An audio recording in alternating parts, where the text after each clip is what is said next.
Hey everyone! In this episode we're going to be doing something exciting. CG animation.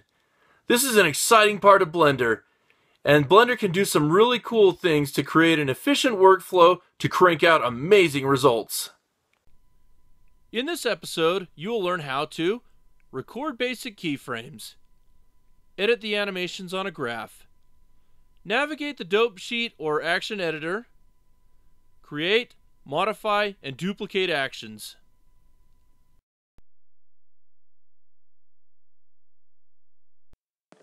Alright, so the first thing we're going to do in this episode is that we are going to show you basic keyframing, okay? So I'm in Blender 2.74 and I have this scene with this little character, Stanley. He's a cute little guy, isn't he? So what we're going to do with Stanley is that we're going to make him jump up off this platform, and then we're going to make him just stay in the air there for a moment and then come right back down. Alright? So the first thing then is we'll select him by doing a right click on the Stanley object. There we go. And then we have this timeline right down here. And so what we can do is that we have our start at 1, our end at 250. What we'll do is that we'll just alter this value when we get toward the end of what we're doing with our animation. So what we need to do is that we need to take this, we're going to have him just stay there for 1 second, and then we're going to have him jump up for a half a second, and then we're going to make him stay for a second, and then we'll have him jump back down for a half a second, and then that's where we'll go. So the frame rate right here, if we go over to our render settings on our camera thing right here, our render settings, we go down and we have, let's see, it is at our output, trying to remember here. Okay, right here. Here we go. It is on our dimensions, and we have our frame rate set to 24 frames per second. That's pretty standard. So we'll keep it at that. And so we start at frame 1. Now you're probably thinking, alright, so that means we need to go to frame 24. Actually, we're going to need to do 24 frames in addition to 1. So let's get that by pulling this over. And there's also another way you can do it. You see right here, this number? This shows you the current frame. Alright, so right there we have our frame where we're going to start animating our Stanley object. So let's press N to bring up our properties, and then we're going to insert a keyframe. Now the way that we're going to do this is that we're going to have, of course, our Stanley object is selected. We're going to go to where it says transform. So you have transform, location, rotation, and scale. For the moment we're going to just deal with location. So right now we're going to right click on this and we're going to say insert keyframes. And there we go. Now when we inserted the keyframe, you might have noticed, okay, so we have, okay, if we go to our next frame, that will be at a half a second, so half of 24 will be 12, so 12 frames up we'll go to frame 37. So let's just type it in here, that'll make it easy for us. 37. Alright, and then at frame 37, what we have here is that we can insert another keyframe, and there's actually an easier way than just right clicking here. We can just press the I key. So we're going to take him up. We're going to take him up to, let's say 8 on the Z. And then we'll insert a keyframe by pressing I. And now what we'll do is that we'll jump ahead 24 more keyframes, or 24 more frames, so that we have this same location. So we'll go from 37 all the way to 61. And at frame 61, we're going to insert another keyframe by pressing I while we're hovering over that. There we go. And then the last thing we'll do is that we have another half second of animation. So that's another 12 frames. So let's get this to frame 73.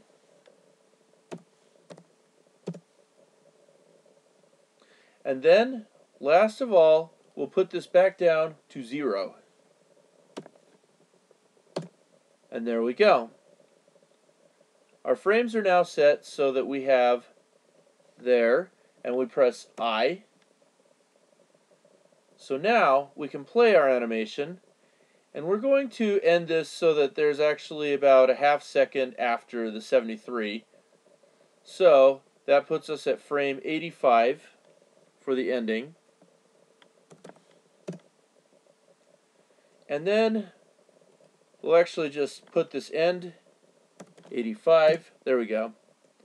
I actually did the the current frame is 85 and forgot to put the end as 85. So there we go. Anyway, so if we go back to the very beginning, we get this rewind. Now we're back at frame 1 at the very beginning here. Now let's play our animation. And there we go, a very simple animation. So that gives us a nice little movement, and you'll see right here at frames per second, it's not always at a perfect 24, but it gives you the idea of how fast your animation is going. Now if you have a really big scene, obviously that's not going to be that fast without some frame dropping. With this, we happen to be very lucky that we get very little frame dropping, if any.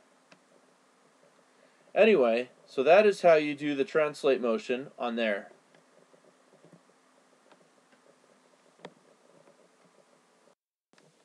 Alright, now, I'm sure that some of you are wondering, alright, that's great, now we can do transforming, meaning location, rotation, scale, but what about other things? Aren't there other cool things that you can do with this? The answer is yes. So what I want to show to you right now is that I want to show you how to do other values such as colors and light. Those are values that can also be animated, and it's very simple to do in Blender as well. So what we'll do is we'll start out with a light value. So we'll go to our materials, and actually we need to look for a light object, which we have one. We call it lamp plane. So this lamp plane, what we'll do is we'll go to our material, and right now we have a color right here that's all white and everything. We'll leave that color alone, but we're going to take that strength value and we're just going to gradually take it down all the way to 0. So we'll start out with this keyframe, and we'll just do it from the beginning to the end, just a constant, okay? So we'll start out here by inserting keyframe. And then we'll go all the way to the end. We'll just get that. And then we'll take it to 0. And then let's add in another keyframe by pressing I. There we go. But the way this scene is set up, it'll be very subtle if we don't do something about the background, because let me show you what I'm talking about. We're going to press Shift Z, and that gives us our rendered view. Now all you can see right now is it's still very bright around Stanley, and yet there's kind of a little shadow around him, because if we go right back to the beginning, okay, he kind of lightens up. But you know what? That sky is interfering with the effect that we have for that light. So let's do something about that sky. So we'll do the same thing where we're going to take a keyframe here. Alright, and one has been set up obviously. Okay. Alright, I'm going to delete these keyframes. Alright, now, we'll do our insert keyframes. There we go. Now we're going to go all the way to the end. There we go. And then we are going to go to all the way to 0 with all these values. And then we'll insert keyframes there. Now, if we go back to the very beginning, look at that. There's all that light. Doesn't it look awesome? And then if we start scrubbing this, what we can do is we can drag this with our mouse. Start taking that down. Okay, and there we go. And notice it's starting to darken, darken, darken. Oh, all the way to night. There we go.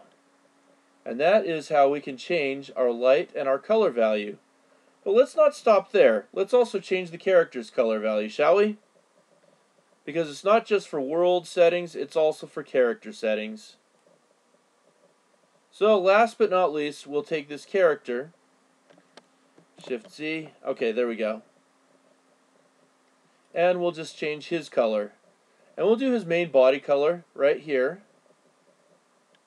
And we're going to do a little bit of a changing as well. So if we take this, we right-click, insert keyframes. There we go. And then let's just pull this forward a little bit. And then let's change him to some green color. How's that?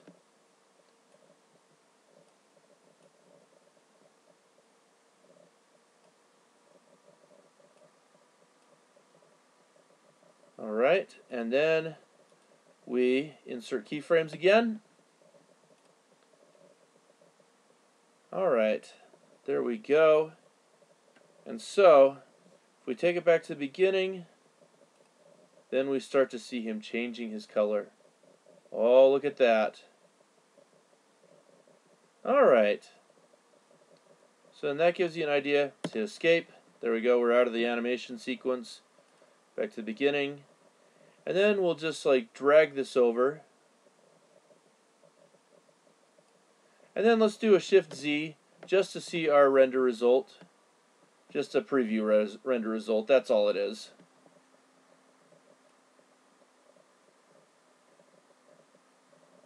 But these are some of the cool things that you can do with the animation in Blender. So that's just by inserting simple keyframes.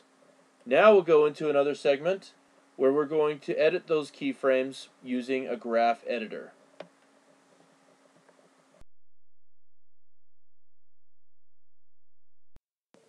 So far we have shown you how to do animating in the 3D view. Now it's time to go to another part of our animation. So right now we're in the default screen setup. So what we can do is change that to animation. Now in animation you can see that there are these couple of screens right here. Dope Sheet, and this one down here that you can't see very well is the graph editor. And we have our 3D view right here so that we can monitor what's going on as we edit in these two screens. So what we'll do is we'll maximize here. So what we can do is we can press Shift Space, and that brings up that graph editor.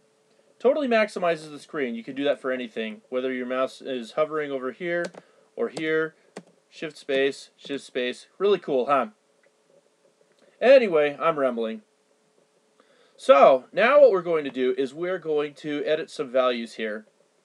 Let's say that, well, we want to see our character do something and the nighttime value went a little too early. So what we can do is we can edit in here the graph editor. So immediately what you see on this left-hand side is that you see these properties that we can edit. Right here we have Stanley action from our Stanley character. And we have 3 values that are showing up because all we did was we messed with the location, nothing else. So we have our X location, our Y location, and our Z location. And notice it's the Z location that has the most change happening to it. But let's say we want to move this around, do something like that. Or actually, I was actually talking about moving the value on the lamp value. So let's do that, and let's also work with the world. So we have world right here.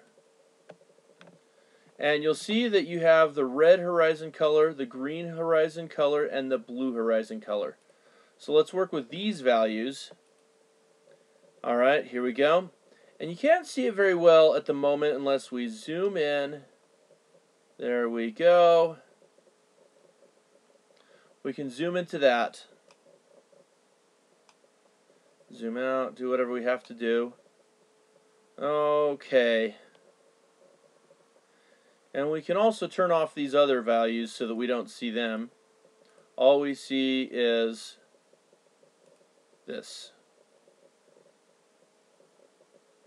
Alright, and then we right click on some of these. I see that this did not do what I wanted it to do. Okay, there we go. Alright, now we have this one keyframe. We have another one over here, which may or may not, okay, it looks like it's still in there.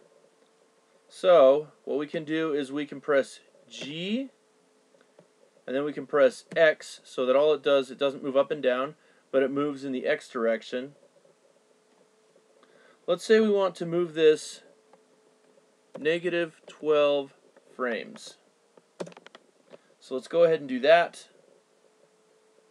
And then what that does is that it takes that value that would have been ending at the very end of the animation sequence, and it pulls it forward.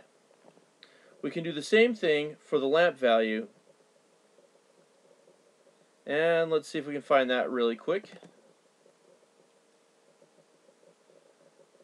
And there it is. Lamp plane lamp. Alright, so oh yes, that's in there that I'm seeing it. Alright, let's go into here and see if we can see it on this. Let's turn those back on. Alright, so for whatever reason I'm not seeing the lamp shader. Oh, that's the camera shader object, the camera object. And I think I had it set up so that it would be locked, so that we wouldn't have any problems with selecting it accidentally. Okay. Let's see, now we'll try this. Okay, now we can get it. Had to unlock it there. Make it selectable. Alright, so now we're in this screen, and let's take the last value that is in the default value on this. Okay, so we have this right here. Try and get this correct here. Alright. GX -12. Alright, and then those two values should be going and doing the same thing as you're moving along the timeline. That way you can keep them all synced up. But the graph editor, I will admit, that is very cumbersome. Did that not look cumbersome to you? It looks pretty cumbersome to me, and I'm the one that's operating here. So, you see also this dope sheet up here. The dope sheet does very similar stuff to the graph editor. The graph editor does have other things. It has linear curve types, and it also has Bezier curve types, which is what you see here, where you have these multiple handles that control how steep or how shallow a curve is, but we're not going to worry about that right now. What we will worry about is taking these keyframes and moving them around, and now I'm going to show you in the dope sheet / action editor. This is a really cool thing, and this allows you to have a lot of flexibility, and it also does other things that we'll go into a little bit later. So in the dope sheet and action editor, you'll notice there are all these things right here. I can change that to action editor. Right now you can't really see anything on that, but you can create actions. So let's go back to the dope sheet. I'll show you another roundabout way of doing it. So the main point that I'm wanting to show is that we'll be able to create what are called action strips. But first I'm going to show you how to move some keyframes around. And you'll notice here that it has this nice little hierarchy. So you have the entire scene right here. So that's like everything that's going into the dope sheet. And then you have the scene itself. So if you have multiple scenes, you'll be seeing all the keyframes from every scene up here on the dope sheet summary. And then the scenes, they'll have everything that's below them. And below that, you have your world, you have your lamp plane, Stanley body, so all that stuff. So whether you have, your mesh that's going to be moving, or you have your materials that are going to be changing values. Anyway, so all that stuff is under here. You can take it where everything that is in the same keyframe can be moved. And I'm going to see if I can just zoom into this a little bit more for everyone to see better. And I'll maximize the screen. There we go.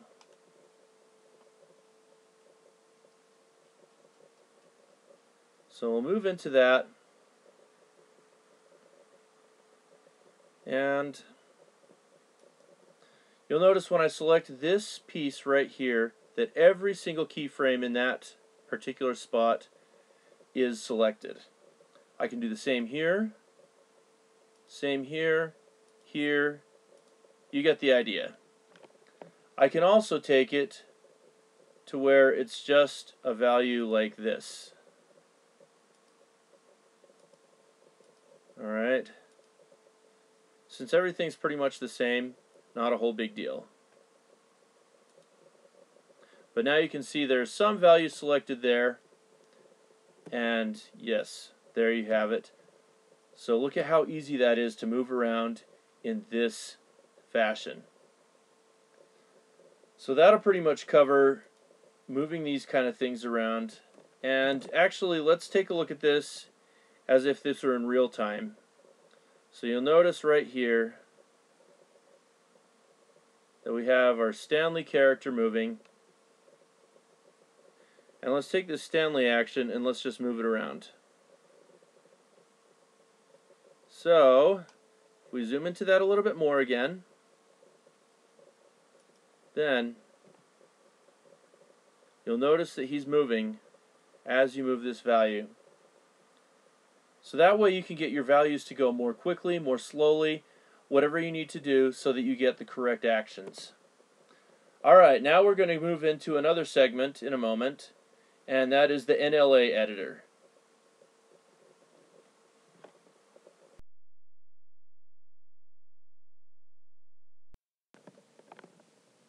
Now to get into some of the really fun stuff, the NLA editor. NLA stands for nonlinear animation. So far what we've been doing is we've been looking at these graphs and going off of that. And what we need to do now is we're going to do animation strips. So what we're going to do is we're going to change this dope sheet view to an NLA editor view. Now the first thing you'll notice here is you already have some things set up, and the one that I want to look at is the Stanley action. That's where he jumps up off the platform and then comes back down. So you'll notice right here there's this Stanley action and you have this arrow thing. Alright, so let's go ahead and expand this window, Shift spacebar, and then let's press N to bring up the properties. So right now you can't really see anything over here, but when we take this Stanley action and then put that down, all of a sudden now all this populates.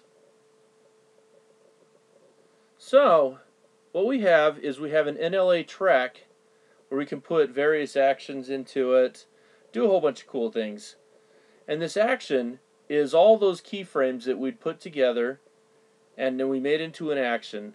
We can rename it, which I highly recommend. So for this case, we'll call this Stanley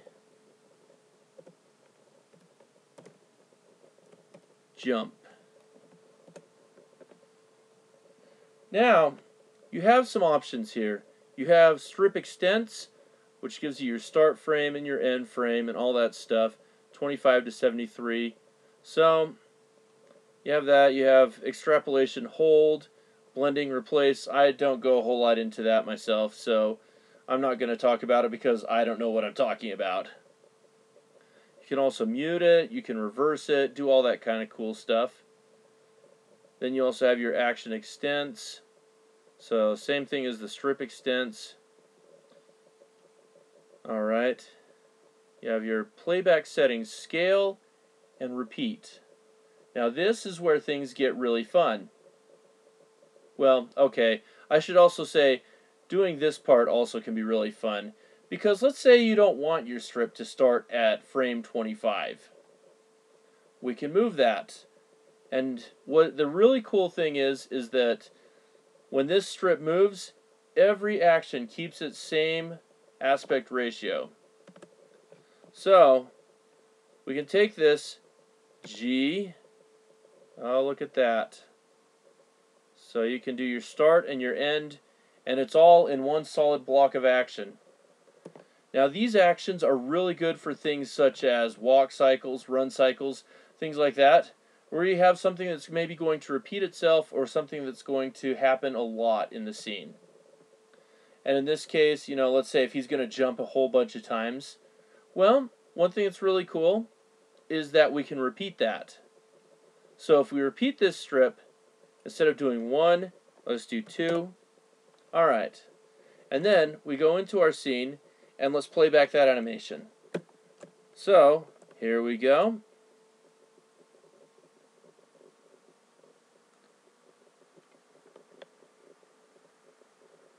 Pretty cool, huh? And then another cool thing that we can do is, let's say, well, I thought that jump was too slow. I didn't like that. The really cool thing is that we can take this scale and we can reduce that scale from 1 to say 0.5 if we want to double the speed. And then let's take a look at it.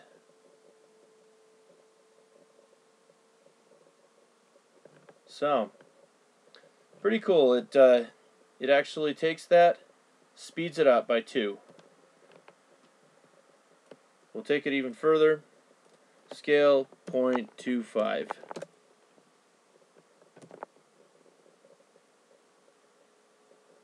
Got a lot faster there, didn't it? So, by that same token, we scale it by 2. It's going to go a lot slower. And in this case, you see how it jumped right there? It's because the end of our animation ended before he got back down again. But you can see that you can do all these cool things like scale and repeat, and you can move it around.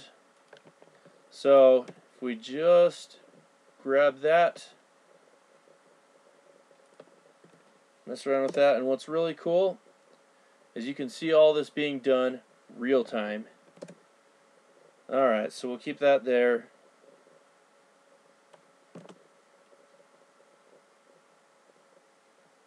Okay, so you see that the action extents remain the same, but the strip extents move every time you move this strip around.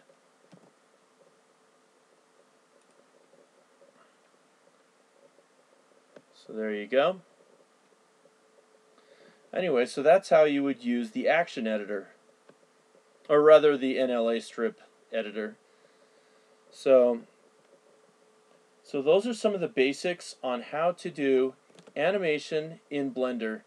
So these are some ways to make your workflow happen really cool and efficient. And so I hope that that this has been useful to you. These are really cool ways to get your workflow to go well.